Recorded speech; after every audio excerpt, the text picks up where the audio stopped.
Hello and welcome to my kitchen. In this video, I'm going to be showing you how to make yogurt at home. And this is a method that my mother-in-law uses all the time. And that's what I'm going to show you, but I'm going to throw in a few extra tips and tricks in there just to make sure you get extra thick and creamy yogurt, not slimy. So let's get cooking. So the first thing we need to make yogurt is milk. And when you're looking for milk, make sure you get whole milk. So what I mean by that is make sure that it's full fat milk. If you can get milk from a farm, that's the best. But if you get it from a supermarket, just make sure that you get full fat whole milk. So here I've got about 2 pints or just over 1 liter of milk, and I'm going to put it into my pan and we're going to heat it up. So I've got my milk heating up here on a medium heat, the number 5, and we need to bring it to a temperature of at least 180 degrees Fahrenheit or 83 degrees centigrade. Now you want this to come almost to a boil or even to a boil. I've read that if you boil it for like 30 minutes, then your yogurt comes out thick and creamy.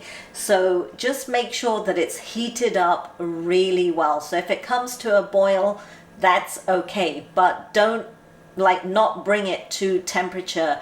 I think a lot of yogurts turn slimy because the milk is not heated up initially enough, and when you add the yogurt culture to the warm milk, it doesn't come out right. So you need to make sure that you bring this milk to a boil and boil it for a little bit, or just bring it to a boil and then cool it back down. And keep stirring the milk so that a skin doesn't form on the top. So while the milk's heating up, let's talk about the yogurt culture. So I like to use this Onken yogurt because it's natural and it's not very sour. What happens is if you're using a sour yogurt to make your yogurt at home, then the yogurt you end up with will be a little bit sour. So you can taste the yogurt that you're going to use as a culture and see if it has the right sourness for you. This is the one that my mother-in-law uses, and she likes this one a lot, and I find that it works very well. But you want to look for a yogurt that is a plain yogurt, not sweetened or with any fruit in it, just a plain yogurt, and it's natural and it's got active cultures in there. You definitely want that. You can use a Greek yogurt as well if that works for you. And if you have already made a yogurt and you want to use that as a culture for your yogurt, so if you use this recipe and then you make another batch of yogurt, you can use that yogurt to start another set of yogurt as well. But sometimes, after 2 or 3 uses of making that yogurt, it doesn't set very well, so use it once or twice. You can test it out and see how that works for you. My mother-in-law tends to use it only once or twice, but I've read that you can use it up to 6 times, so you can try your luck. So my milk has come to a boil, and now I'm going to turn off the heat. Now at this point, it's really important to make sure that the milk is allowed to cool down until it's lukewarm. So by that I mean about 110 to 115 degrees Fahrenheit or about 43 degrees centigrade. And you don't want to add your yogurt culture into here until your milk is completely cooled down. Now while my milk is cooling down, I'm getting my incubation equipment ready. So if you have an instant pot, you can definitely use that.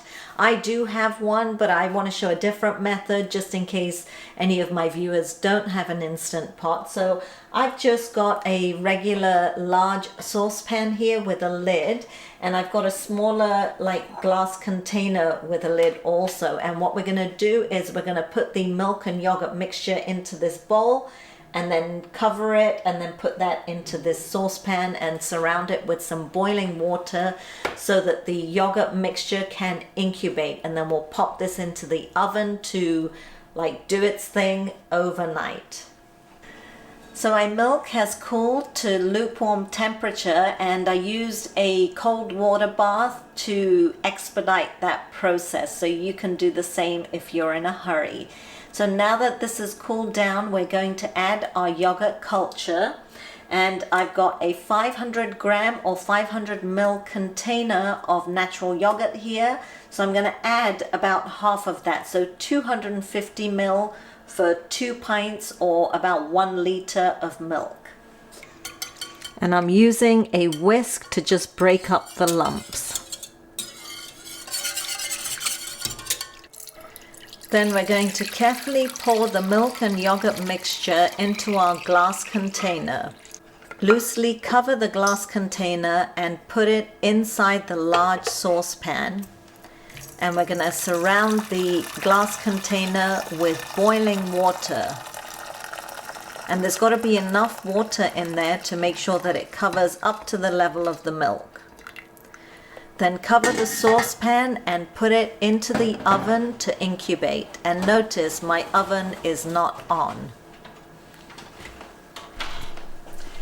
And we're going to let this incubate in here for between 18 and 24 hours. The yogurt's been incubating in the oven for a good 24 hours, so now I'm going to remove it.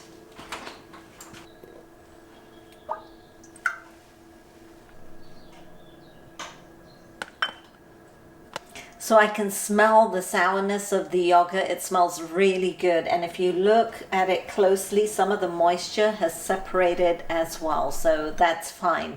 The next step to do is to put this carefully into the refrigerator to cool completely.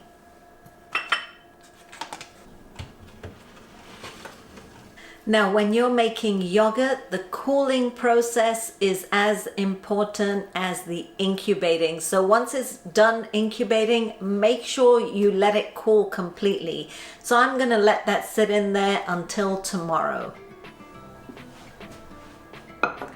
And my yogurt has been sitting in the fridge overnight, but obviously if you need to use it, you can just refrigerate it for a couple of hours until it's completely chilled. So let's take a look. And it looks perfect. It's set really nicely, and the liquid that you see in there is actually whey and contains a little bit of protein, some calcium in there, so don't throw it away. You can actually just mix it in if you like, or use it in some other way, but it is nutritious. So that's how you make yogurt. I hope you guys enjoyed watching this video. If you did, give me a thumbs up and subscribe to my channel. And if you're enjoying my videos, then definitely share them with your friends and family. I hope to see you all soon for some more cooking inspiration.